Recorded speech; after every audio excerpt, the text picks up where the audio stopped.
ধারাবাহিকের আগামী পর্বতে আমরা দেখতে চলেছি আলো রান্নাঘরেতে আসলে আলোকে জব্দ করতে থাকে মেহুলি। এরপর আলো স্টিলের বাসনপত্র খুঁজতে থাকলে তখন মেহুলি এসে বলে, কি খুঁজছো দিদি ভাই, আমি হেল্প করব?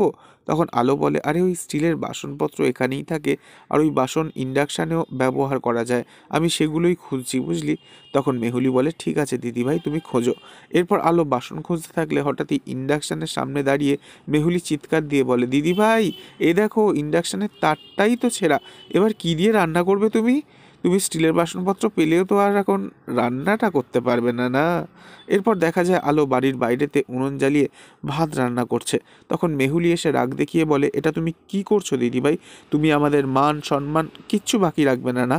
তখন আলো বলে, ছোট, আমি কিন্তু এভাবে কাউকে অপমান করতে চাইনি। ঠিক সেই সময় আলোর ননদ এসে বলে, ও বড় বৌদি, সব কিছু পেয়েছি কিন্তু গোটা কাঁচা লঙ্কাটা পাইনি, এই প্লেটে করে শুকনো লঙ্কার গুঁড়ো নিয়ে এলাম। এই দৃশ্য দেখে ভীষণই রেগে গিয়ে মেহুলি ওর ননদকে কুনুই দিয়ে ধাক্কা দিয়ে দেয়, আর ননদের হাতে থাকা প্লেট উল্টে যায় আলোর দিকে, যাতে আলোর চোখে লঙ্কা গুঁড়ো ঢুকে যায়। আর তা দেখে চমকে ওঠে আলোর ননদ আর বলে ওঠে, বড় বৌদি! তবে কি শাস্তি এবার মেহুলিকে দিতে চলেছে আলো? পরবর্তী আগামী পর্ব জানতে অবশ্যই আমাদের সঙ্গে থাকবেন। ধন্যবাদ।